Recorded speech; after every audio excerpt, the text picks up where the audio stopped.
Hey guys, welcome back. Today we're going to talk about Luigi Mangione, who murdered, as I'm sure you know, that Brian Thompson, the CEO of United Healthcare. Now, usually it's not really worth a mention when a violent Italian gets in some altercation with an Irish alcoholic in New York. This one, however, struck a chord due to Luigi's motives, which I'm sure you know by now, which is to protest the corruption and high prices, extortion-esque prices in the healthcare industry. So we relate with it. And really, that's why he did it. I mean, he knew it would strike a chord. I do think protest is art. You know, it's like graffiti, but for untalented people. And you don't need to agree with an artist necessarily to recognize that the art is well executed, kind of like Lars von Trier. You know, his movies are impeccable, but, you know, he's European, so who cares? But yeah, it struck a lot of chords, right? I mean, there's a lot of resonance. You know, it tapped into our frustration with the healthcare industry. Everybody's got an amazing story about, wrestling with insurance claims. And then there's this elite class of people. However you define it, the left and the right define it differently, but it taps into our frustration there. And then on the left, Luigi's become a folk hero, and everybody else is like totally bewildered by this, seemingly like, oh, how could this violent murderer get this convoy of apologetics? And so that's why I want to talk about it, of course. I'm not really concerned with the murder itself, rather what it says about us, that we had a certain reaction to it, why it's personal. And that's what's interesting. As Jung says, when the Iron Curtain went down between the West and the East, when the West and the East split, we split. An Iron Curtain went down in our mind. If we see a cultural issue go on out there, it's a reflection of something going on in our psyche. Read The Undiscovered Self. I did a presentation on that. I'm sure I will link it in the description. And I think the psychological issue at the root of this fiasco, this Luigi fiasco, why it resonated, the common denominator is the Oedipus complex. What Luigi did, especially why he did it, is Oedipal to its core. And I think this is because the relationship between the healthcare industrial complex and the American people is Oedipal. The healthcare industrial complex being the mother in the relationship, you could say, and the American people being the child. So, sounds crazy maybe, but let me take you through it. Once you see it, you can't unsee it. And by the way, just by a healthcare industrial complex, I mean that symbiotic relationship between the government and health insurance industry. I would call it a conspiracy, but it's done in the open. So it's just corruption. Okay, and yeah, since every Oedipal relationship is fundamentally the same, let's look at this Oedipal relationship of the healthcare industrial complex, how it came into being, which includes, and everything that happened, which includes Luigi's protests, you could say, and use this information to reflect on any Oedipal relationship that we may have in our own lives, to whatever extent we have one. So, to the outline, I'm going to go through the history of health insurance in America over the last, 70 years or so. There's manipulation, corruption, dependency, deceit. A lot of topics here. I'm realizing concealment, bureaucracy, bribery, ration, control, chaperone, and then eventually vigilante justice. Then we'll go through the Oedipal comparison for each of those. And we're not going to talk about any solution to the Oedipus complex because the solution isn't the problem. I mean, that's going to be my public service announcement for today is if anybody says, hey, don't focus on the problem, focus on the solution, especially when they're talking about a psychological issue, run. Don't walk, run. The solution is in fact in the problem. And you could argue that's why the problem is there, to offer us a solution. So for a solution, you just need to look at the problem very well. If you say otherwise, then you really don't understand the problem or the solution. Quick disclaimer here. Some of what I say may sound political, but I am definitely not making a political point.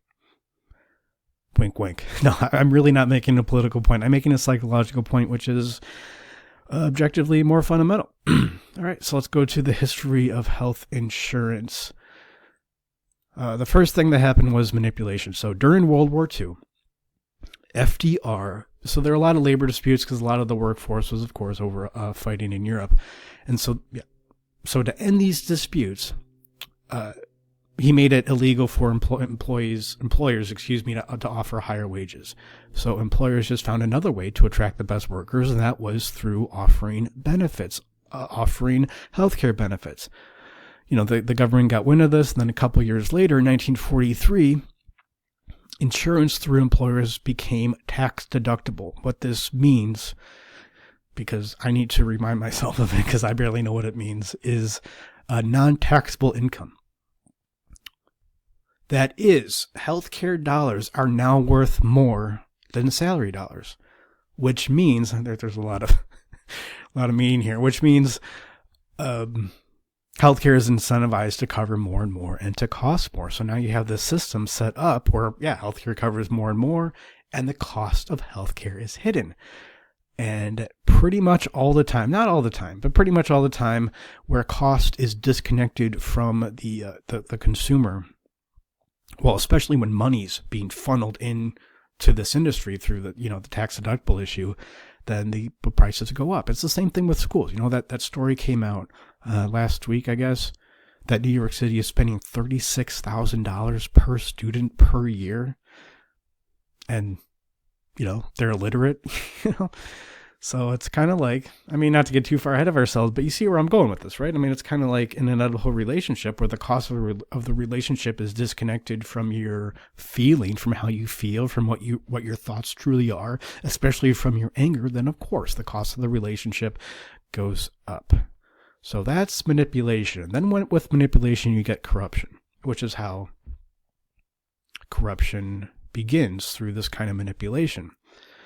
Lobbying is when a business uses the government to give them an advantage, or an industry uses the government to give them an advantage and to, artificially pump money into their industry. So where there's distortions in the market, where there's this manipulation, it creates the opportunity for this corruption. And the industry becomes overvalued, especially now that there's this large influx of money into a certain industry. It sounds like a dumb analogy that I thought of, but just go with me here. It's like if the government went to you and said, we'll pay you $50 to give Mark $50, me. So I, as a certain Mark, would think that's an awesome idea. And it would behoove me, it would be profitable for me to hire a lobbyist to go to the government to make sure, there's more legislation like that. Go to my local legislator, my senator, whatever. But keep making laws like that. So it becomes a bubble, is what's going on here. Which, that's something to think about as you're falling asleep at night. What's going to happen when the healthcare the health insurance bubble pops?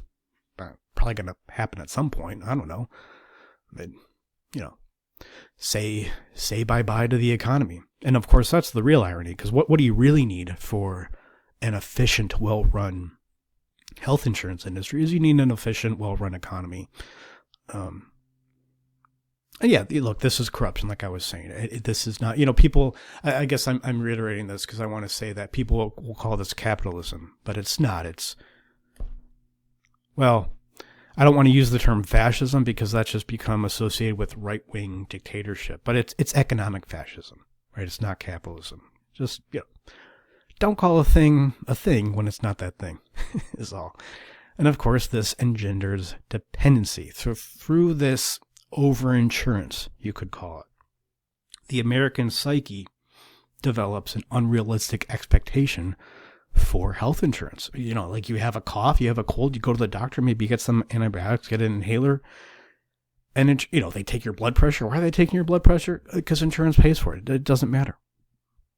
You're taken care of.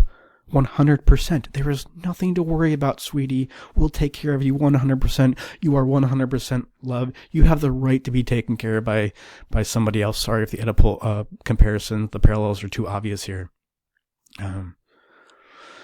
Yeah. Also, I think there's this, there's something maternal in healthcare. You have to wonder why this kind of inflation of the health insurance industry didn't happen with the auto insurance industry. Like why don't we demand auto insurance to pay for an oil change, or why don't we demand that home insurance pays for a new paint job? I don't know. It's just something to think about. I don't think it's a coincidence that healthcare is a field. It's there's a maternal feeling to it. It's a field where women do well, compared to men. I mean, compared with other professional fields like engineering or other sciences. And then you get forgery. So I'm going to talk more about free insurance now, like Medicare. And I'm just going to say Medicare, but, there's, of course, other free insurance programs. Medicaid, being a notable one. I'm just going to say Medicare because they're all the same in principle. So there's a lot of selection bias here. So what the government does is, the government wants more power. That's what its addiction is. And so it just drums up these facts and statistics. And by the way, this is not in dispute anymore. I mean, everything comes off in the wash. You can only hide the truth for so long. And it was, a lot of the statistics that the government was throwing around at the time about, there's all these elderly people who don't have health insurance, which is kind of true, but health insurance and access to healthcare are two different things. But there were a bunch of programs already before Medicare that made sure that elderly could get healthcare. I mean, there was even an act, something Burton Act, I think, Burlington Act, but it made it so elderly people could go get free care from the local hospital. It wasn't an issue. The other part is, I mean, Luigi's right to some degree. That's why he struck a chord. I mean, healthcare prices have skyrocketed. Ooh, I have a statistic here for that. One healthcare dollar, and this is adjusted for inflation, one healthcare dollar in 1960 would be equal to about $25 now. I mean, it went up 25 times, right? And yeah, so it wasn't really a problem. But, we got scared. Oh, we don't want old people dying in the street, that we want to take care of them. And you don't need to have, again, like I was saying before, you don't need to have health insurance to have access to healthcare. You don't need house insurance to have access to a house, let alone a room in that house. Interesting Oedipal parallels there. We will get to it. Then there's concealment, we'll call it.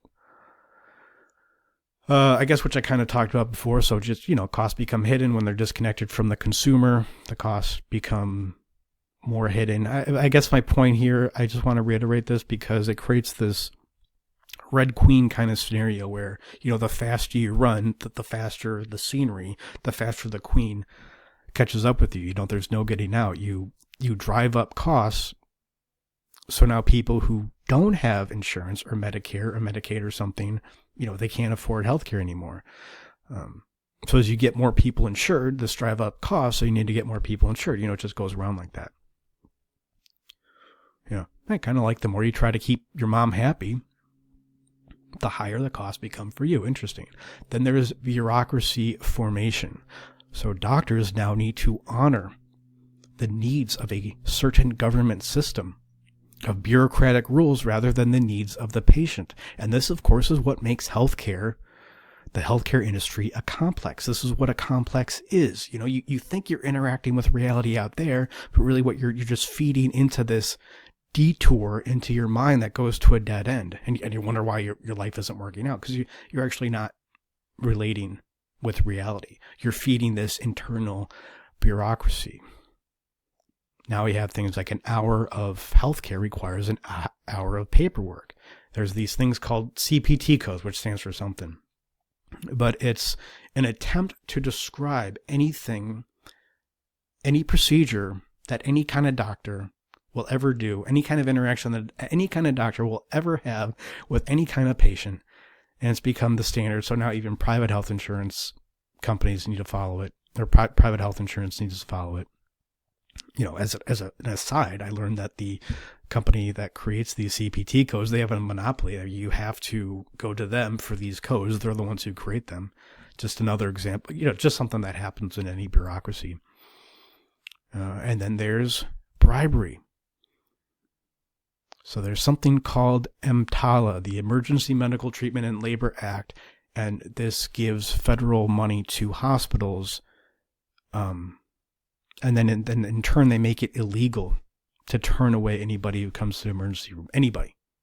Yeah, you don't have to be a citizen. You don't have to have any identification. Anybody. Okay.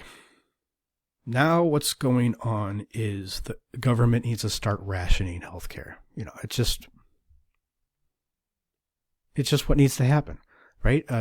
As more things are covered, as costs increase, there are certain laws of economics that you just can't escape from. Actually, one of my buddies from grad school, I don't know how relevant this is, but he was far left. And he said something to me once that kind of lives rent free in my brain. I mean, I argue with him about it, but I still think about it from time to time. He said something like, Mark, ants are beholden to supply and demand, or just basic laws of economics. Ants are beholden to those laws. Humans can rise above that. And, I just think that's a very poor liberal arts. It's like saying ants are beholden to gravity. Humans can rise above it. Like, yeah, well, we can, but we still have to respect what gravity is. We still have to treat it as it exists, because it does. And the laws of economics are as fundamental as the laws of the universe. Maybe that's a side point.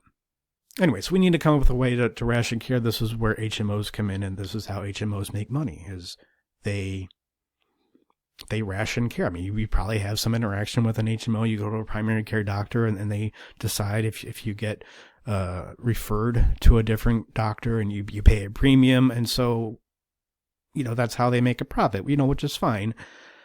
And it worked to some degree. There were HMOs in America before they blew up in the 70s and 80s, but they blew up in the 70s and 80s because the government started to fund HMOs to make them bigger than they were.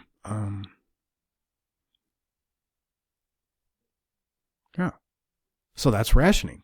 And then there's control with Obamacare or the Affordable Care Act. It requires people to get health insurance. It's trying to control you. And I see the reasoning. I get it.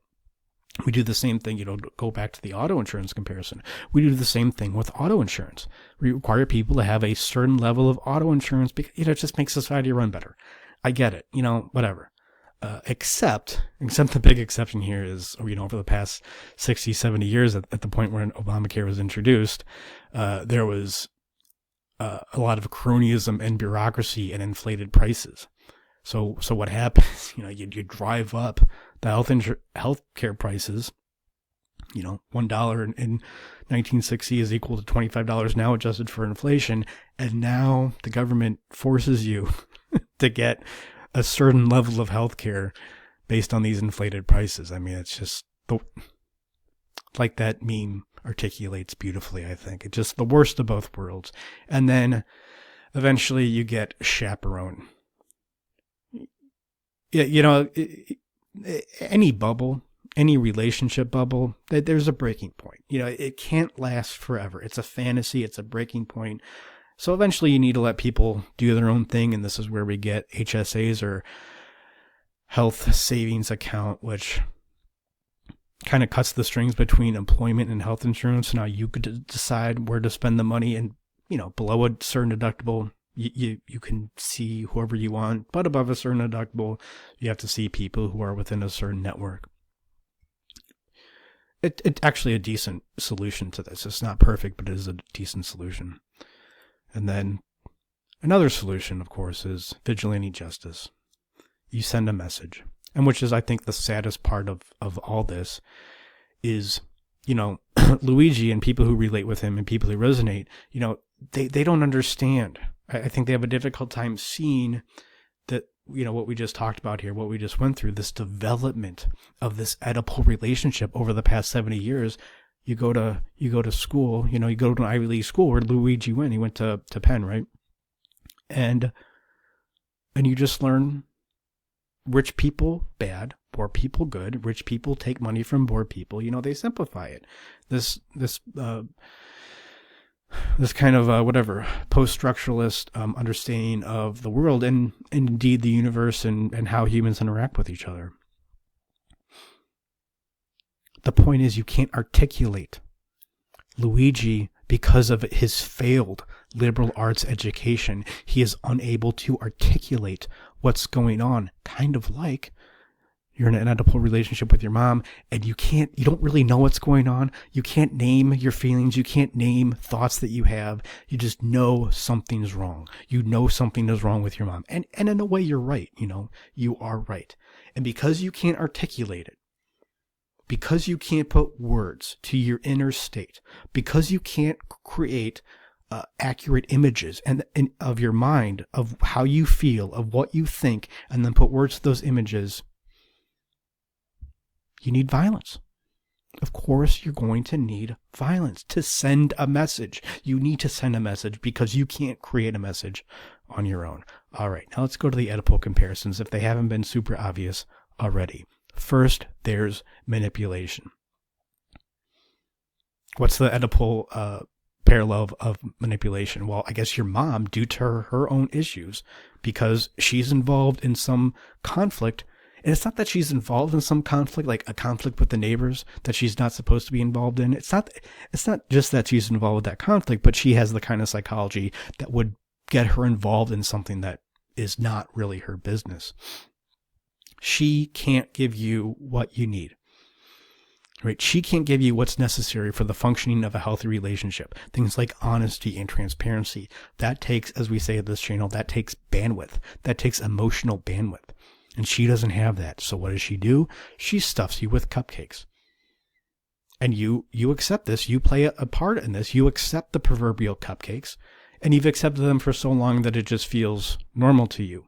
You feel like you deserve that. That feeling of like, oh, I'm so full. Maybe I can have one more. Okay, I'm going to have one more cupcake. And you begin to think that's what love is. That's what care is. The cost of being around your mom increases. Then there's corruption in the Oedipal relationship. In the government healthcare relationship, it's lobbyists funnel money into their industry.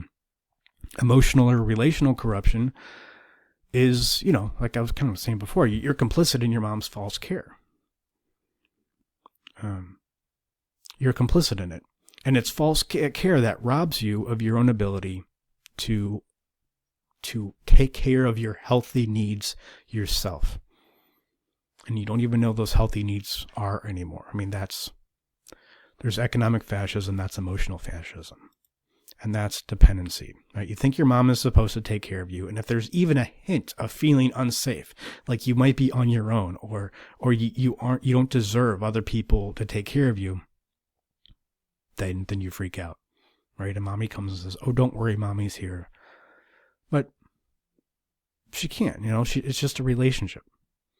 It doesn't take care of you in any real way, especially when you're an adult. Then there's forgery. Your mom will convince you her situation is worse than it is, so you support her. Or she'll scare you about the world and say, oh, the world's really bad, you need to stay here with me. Then there's bureaucracy. The Oedipal version of bureaucracy is you honor each other's fake needs to cover up your genuine needs for a connection, to cover up your own insecurities. And then mom will come up with a lot of rules for you. Your mom's CPT codes, and you'll have your own CPT codes. And of course, the rules for the relationship, and they may be unspoken, it may be unconscious. But of course, because they are unconscious, those CPT codes, they transfer to other relationships. And so, you can't get out of that. It's not just with your mom, it's with any relationship. You tell a guy who's still attached to his mom, you tell him to not be a nice guy.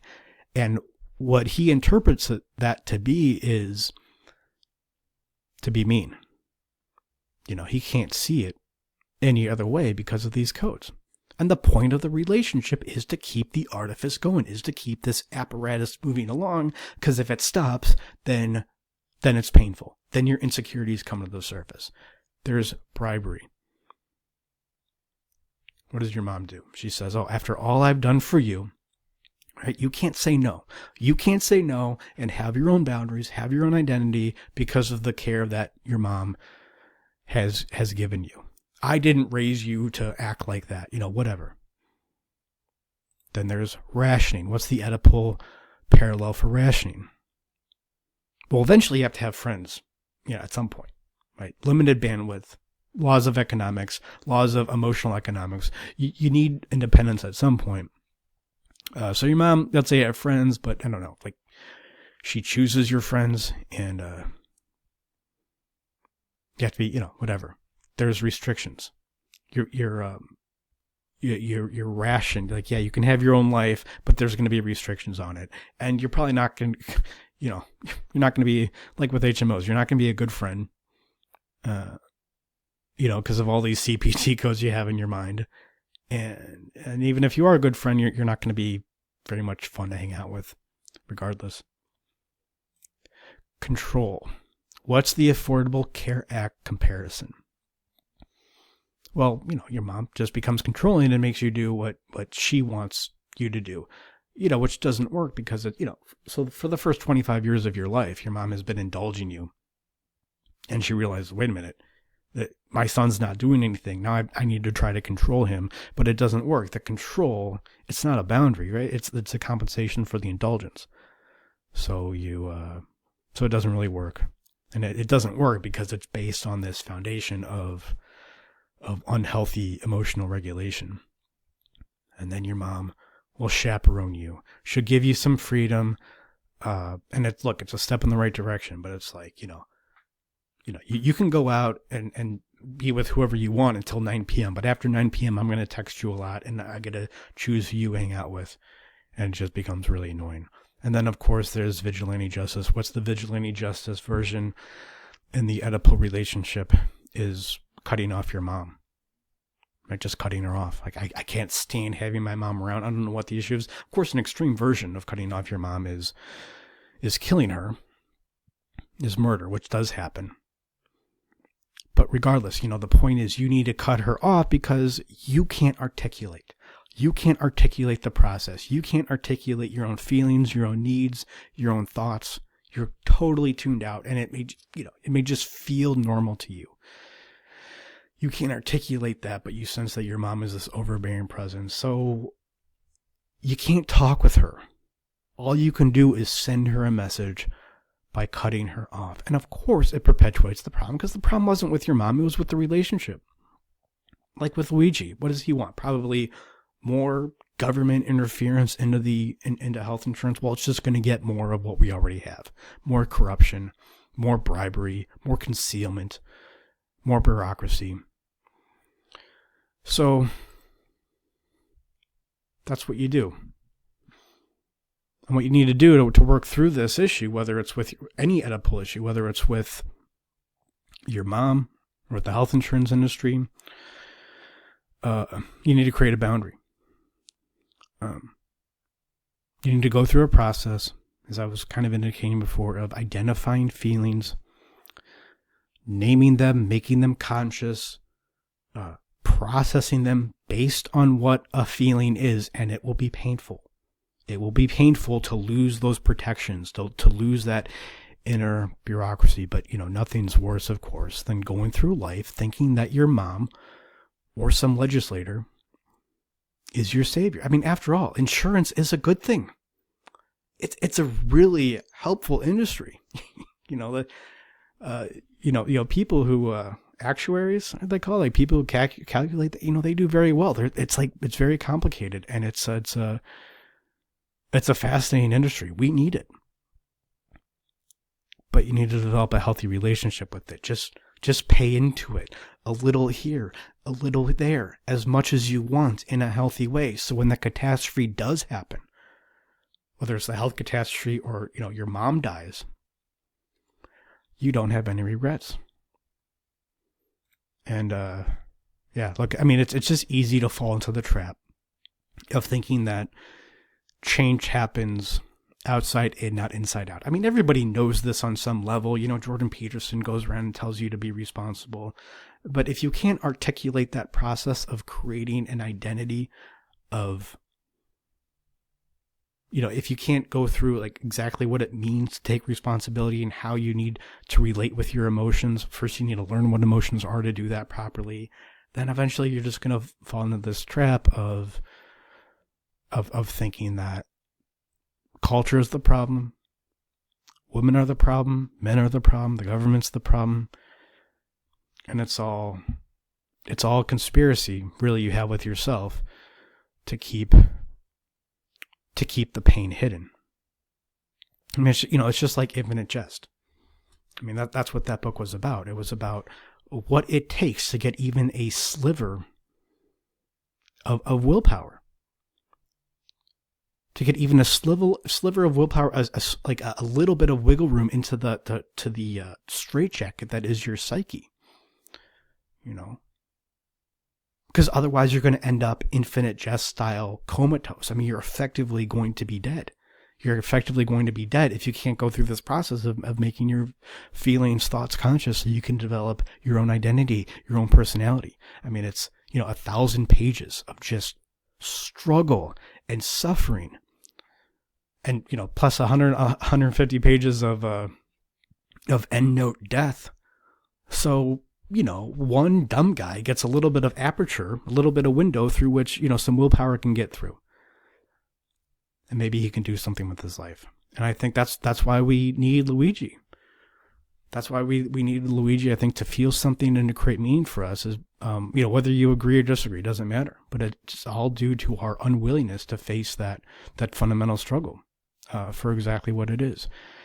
And, I don't know the exact steps that you need to take to dismantle government bureaucracy. I don't think that matters. I think it's all about dismantling your own inner bureaucracy, because the bureaucracy out there is just a reflection of what's going on in here, in all of us, in all our Oedipal relationships. And as long as you're chasing unhealthy needs, sacrificing your healthy needs,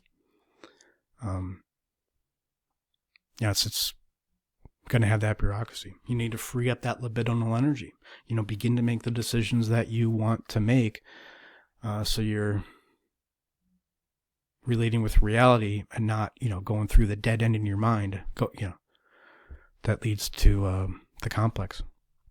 So anyways, we do free consultations. joinms.com/schedule. Thank you, and I wish you all the joy and pain that comes from letting your mom see exactly what your emotions are.